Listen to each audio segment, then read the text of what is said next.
ព្រះយេស៊ូវជួយសង្គ្រោះមិនខានព្រះអង្គសូគុណដើម្បីយកខ្ញុំមានទីពឹងខ្ញុំបានសង្គ្រោះមិនដែលដោយធ្វើបុណ្យបាននោះហើយមិនដែលដោយ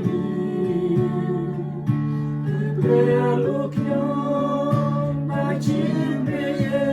ស៊ូវ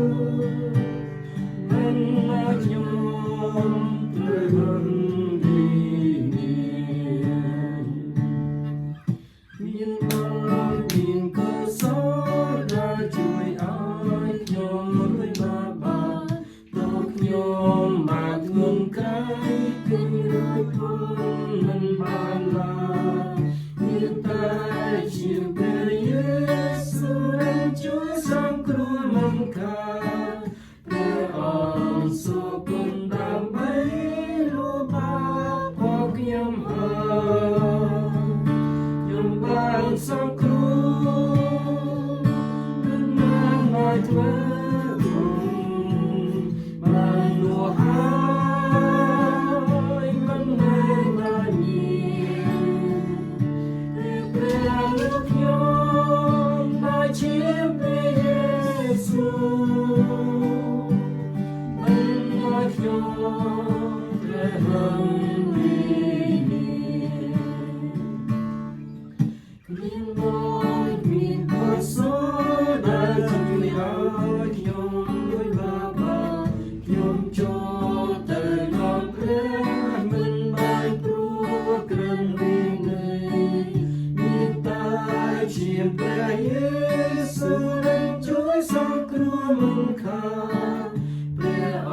ង្គសូគុណដើម្បីដល់រួចពីផិនភ័យខ្ញុំបានសង្គ្រោះមិនបានមកធ្វើបុណ្យបាននោះហើយមិនបានមកញៀនព្រះលោកខ្ញុំមកជាព្រះយេស៊ូវមិនមកខ្ញុំត្រូវហឹងគ្មានបុណ្យគ្មានកុសលដែលជួយឲ្យខ្ញុំរួចបាបខ្ញុំឡើងតែស្ថានសួគ៌មិនបានដោយកាយយ៉ាងនោះមានតែជាព្រះយេ